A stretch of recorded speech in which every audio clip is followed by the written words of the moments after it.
మీ business ఏదైనా మీ ఊర్లో promotion చేయాలంటే అది సుమన్ టీవీతోనే సాధ్యం. ఇప్పుడే సంప్రదించండి. నమస్తే సుమన్ టీవీ.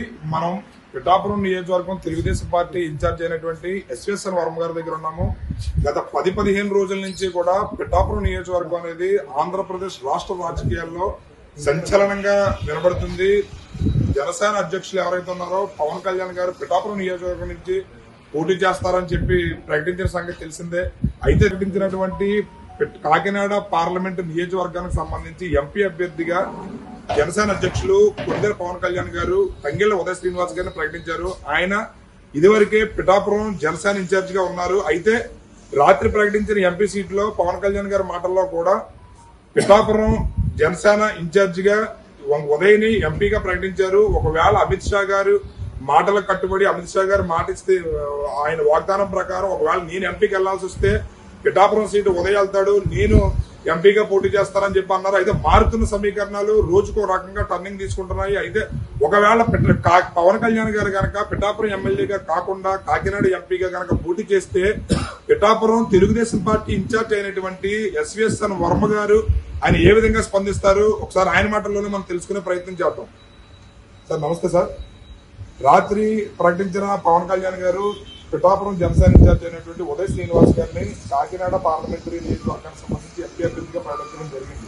దీనిలో భాగంగానే ఒకవేళ పరిస్థితులు మారి అమిత్ షా గారు సందేశం ఇస్తే కనుక నేనే ఎంపీగా పోటీ చేస్తాను, పిఠాపురం నియోజకవర్గానికి మళ్లీ ఎమ్మెల్యే అభ్యర్థిగా ఉదయం పంపించడం జరుగుతుంది అని చెప్పి ఆయన ప్రకటించడం జరిగింది. ఒకవేళ పవన్ కళ్యాణ్ గారు కాకుండా ఉదయ శ్రీనివాస్ గారు కనుక పిఠాపురం తరఫు నుంచి పోటీ చేస్తారనే వార్త కనుక ఒకవేళ జరిగితే కనుక మీరు ఏ విధంగా స్పందిస్తారు? మాకు చంద్రబాబు నాయుడు గారు గుర్తులో భాగంగా జనసేన అధ్యక్షులు పవన్ కళ్యాణ్ గారికి చికాకు ఇచ్చారు. మీరందరూ పనిచేయాల్సిన బాధ్యత తెలియజేశారు. మేము పనిచేస్తాం, ఆల్రెడీ వాటిలో. అదే సమయంలో ఆయన ఏదైనా ఎంపీకి వెళ్ళవలసిన అవసరం వస్తే తెలుగుదేశం పార్టీ అభ్యర్థిగా ఇప్పుడైతే మేము ఆయన ఇక్కడ ఉంటారని ఆశిస్తున్నాం. అదేవిధంగా మేమంతా కూడా పనిచేస్తాం. ఒకవేళ వెళ్తే మట్టుకు నేనే అభ్యర్థిని, నేనే తెలుగుదేశం పార్టీ నుంచి పోటీ చేస్తాను. ఎవరి పనికి పరిస్థితి. ఒకవేళ పిఠాపురం సంబంధించి జనసేన అభ్యర్థిగా ఉదయ శ్రీనివాస్ గారు కనుక ప్రకటిస్తే పొత్తులో భాగంగా మీరు ఇండిపెండెంట్ గా పోటీ చేసే అవకాశాలు ఏమైనా ఉన్నాయంటారు? మా తెలుగుదేశం పార్టీ నాకేం పని. రెండో విషయం, మనం వంగా గీతా విశ్వనాథ్ గారు నిన్న పవన్ కళ్యాణ్ గారు వంగా గీతా విశ్వనాథ్ గారు మా ప్రజారాజ్యం నుంచే ఆవిడ పోటీ చేసి వెళ్లారు. రేపొద్దుట పవన్ కళ్యాణ్ గారు ఆదేశానుసారం పవన్ కళ్యాణ్ గారు వంగా గీత గారిని వైఎస్ఆర్సీపీ పార్టీ నుంచి జనసేన పార్టీలోకి ఆహ్వానించడం జరిగింది. అయితే వంగా గీత గారు వైఎస్ఆర్సీపీ నుంచి జనసేనలోకి జాయిన్ అవుతే బాగుండని చెప్పి రాత్రి పవన్ కళ్యాణ్ గారు కూడా ప్రకటించడం జరిగింది. దీనిపై మీరు ఏ విధంగా స్పందిస్తారు? తప్పేమన్నా పవన్ కళ్యాణ్ గారు ఇంట్లోంచి ఇక్కడి నుంచి వెళ్ళారు కదా చుట్టాలంటే మళ్ళీ ఇంటికి ఎప్పుడు తిరిగి వస్తారని అడిగారు. తిరిగి రావాలంటే ఎందుకంటే ఆ టైంలో దాని ముందు టికెట్ ఇస్తే నామినేషన్ అయినాయి లేదు పిఠాపురం నాన్ అభ్యర్థిన. మరి అయినా సరే చిరంజీవి గారు ఇచ్చారు టికెట్. అప్పుడు నా మీద 1036 రోజులతో ఆవిడ నగ్గింది. దాదాపు మేము కూడా బలంగా ఉన్నట్టే లెక్క కదా, అందరూ బలంగా ఉన్నాం. ఆయన సాగు పిలిచారు, ఇష్టమైతే వెళ్ళాలి, లేకపోతే లేదు. జనాలు పార్టీ నుంచి వెళ్ళిపోయారు కాబట్టి ఎవరికన్నా కొంచెం కట్టడం ఉంటుంది, కోపం కూడా ఉంది. ఎందుకంటే ఎవరో పార్టీని మోసం చేసి వెళ్ళకూడదు కదా. ఎమ్మెల్యే అయిపోయిన కదా వెళ్ళిపోయి కూర్చున్నారు. 14-12 వరకు ఎక్కడ ఉన్నారు? ఇవన్నీ కూడా 36 రోజులతో ఆవిడ నగ్గింది. దాదాపు మేము కూడా బలంగా ఉన్నట్టే లెక్క కదా, అందరూ బలంగా ఉన్నాం. ఆయన సాగు పిలిచారు, ఇష్టమైతే వెళ్ళాలి, లేకపోతే లేదు. జనాలు పార్టీ నుంచి వెళ్ళిపోయారు కాబట్టి ఎవరికన్నా కొంచెం కట్టడం ఉంటుంది, కోపం కూడా ఉంది. ఎందుకంటే ఎవరో పార్టీని మోసం చేసి వెళ్ళకూడదు కదా. ఎమ్మెల్యే అయిపోయిన కదా వెళ్ళిపోయి కూర్చున్నారు. 14-12 వరకు ఎక్కడ ఉన్నారు?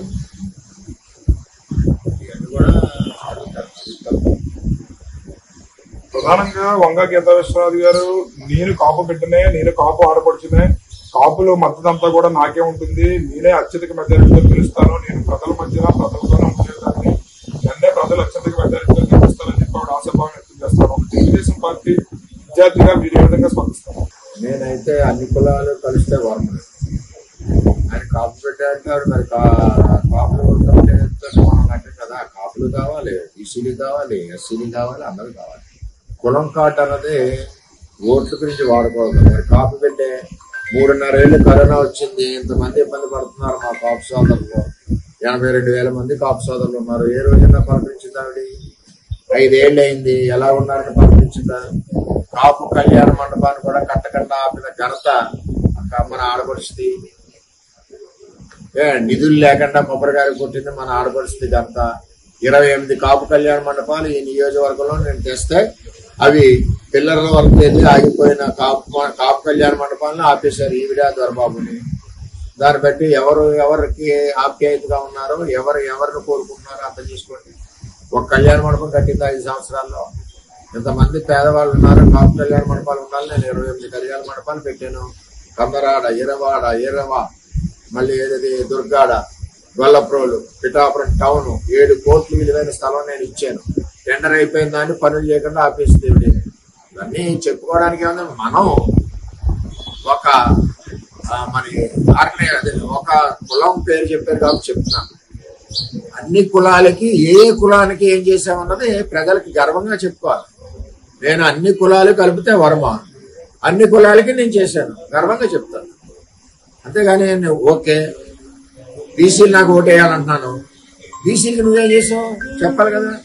కాపులు నాకు ఓటేయాలంటున్నాను, కాపులకు నువ్వేం చేసావు చెప్పడానికి సబ్జెక్ట్ ఉండాలి కదా. నేనైతే చెప్తాను, కాపులు అందరూ రైతులు, కౌలు రైతులు, వ్యవసాయం మీద ఆధారపడిన వాళ్ళు. నేను 5 ఏళ్ళు ఇంట్లో కూర్చోబెట్టి పంటలు పండించాను. ఈవేళ రోడ్లు తిరిగిలా చేసింది. ఇప్పుడు వరకు చుక్క నీరు లేదు. కులం గురించి మాట్లాడకుండా ఏ కులం అయినా సరే వాళ్ళకి మనం ఎంత కష్టపడి పనిచేసాం, వాళ్ళ కష్టాల్లో ఎప్పుడన్నా ఉన్నామా, వాళ్ళ కష్టాల్లో ఎప్పుడన్నా పలకరించామా, 5 ఏళ్ళకి ఒకసారి పలకరించామా, ఎలక్షన్ ఓటు ఉందని చెప్పి వచ్చి పలకరించామా, నిరంతరం ప్రజల్లో తిరిగాము. అప్పుడు కులం గురించి మాట్లాడినా అర్థం. వాళ్ళకి నువ్వేం చేశావు 5 ఏళ్ళ తర్వాత కనపడ్డా వాళ్ళకి. ఇప్పుడు ప్రేమ వచ్చేసింది, అది కరెక్ట్ కాదు. ఆయన విమర్శించాలంటే తప్పే ఉంది. వాళ్ళ పార్టీ నుంచి వెళ్ళిపోయారు కాబట్టి రమ్మని పిలిచాడు ఆయన. 2024 ఎన్నికలకు సంబంధించి పవన్ కళ్యాణ్ గారు పిఠాపురం నుంచి పోటీ చేస్తున్నారని ప్రకటించారు. అయితే తెలుగుదేశం పార్టీ కేడరు, వర్మ గారి వీరాభిమానులు మొత్తం పవన్ కళ్యాణ్ గారికి మద్దతు ఇచ్చి ప్రచారంలో ఆల్రెడీ మీరు ఉదయం 6 గంటల నుంచే ప్రచారంలో తిరగడం అనేది జరుగుతుందని చెప్పి నియోజకవర్గంలో అందరూ మాట్లాడుకుంటున్నారు. అయితే 2024 ఎన్నికలకు సంబంధించి పవన్ కళ్యాణ్ గారిని ఎంతవరకు మెజారిటీతో మీరు గెలిపిస్తారు? భారీ మెజారిటీతో. అందుతున్న సమాచారం ప్రకారం ఒకవేళ పవన్ కళ్యాణ్ గారు కనుక కాకినాడ ఎంపీ అభ్యర్థిగా పోటీ చేస్తే ఎట్టి పరిస్థితుల్లోని పిఠాపురం నియోజకవర్గ ఎమ్మెల్యే అభ్యర్థిగా తెలుగుదేశం పార్టీ తరఫు నుంచి నేనే పోటీ చేస్తాను, నేను ఎవరి పల్లకి మేము మోయము, ఎట్టి పరిస్థితుల్లోని పిఠాపురం నియోజకవర్గ తెలుగుదేశం పార్టీ పొత్తులో భాగంగా నేనే ఎమ్మెల్యే అభ్యర్థిని, నేనే పోటీ చేస్తాను, నా అభిమానులు తెలుగుదేశం కార్యకర్తలు కూడా నేనే పోటీలో నిలబడాలని చెప్పి కోరుకుంటున్నారు అని చెప్పి ఆయన తెలియజేయడం జరుగుతుంది. దీనిలో భాగంగా వర్మ గారు నేను ఖచ్చితంగా ఈసారి 2024 ఎన్నికలకు సంబంధించి పవన్ కళ్యాణ్ గారు కనుక పిఠాపురం నియోజకవర్గం నుంచి పోటీ చేయకుండా కాకినాడ ఎంపీ అభ్యర్థిగా పోటీ చేస్తే నేను ఎమ్మెల్యేగా ఖచ్చితంగా బరిలో ఉంటానని చెప్పి తెలియజేయడం జరుగుతుంది. కెమెరామెన్ సాయితో మీ శ్రీనివాస్ మల్రెడ్డి. Thank you.